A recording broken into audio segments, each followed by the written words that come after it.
I think the more tools and resources we have and the things that are in our toolbox, the better company we can be. I'm Anton Gaffney, and this is Kristen Bailey. And we own Sweets and Meats. It started in our backyard. We used to have cookouts every weekend. It started with like 4, 5, 6 people. Every week it grew till it was like 60 people at the house. And I was like, I can't do it anymore. And they were like, well, we'll pay you.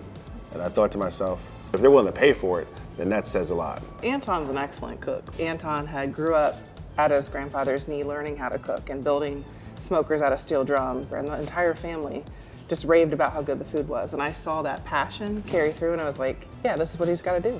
When you're starting from scratch, you have no idea what to put on a website, but there's a lot of prompts. There's a lot of templates that are drawn out, and people look at our website and it's professionally done. They think we've paid someone, and I've done it for free.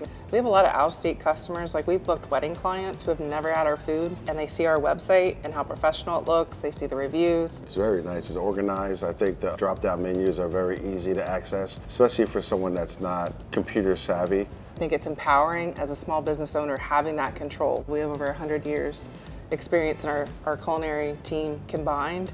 But we just weren't advertising it. What it is for a customer to come back and say, man, that was the best mac and cheese, that was the best brisket, or they come back to get another plate. We grew a company that we started with $500, and now we're gonna expand to 2 brick and mortar locations. We've got 4 mobile units.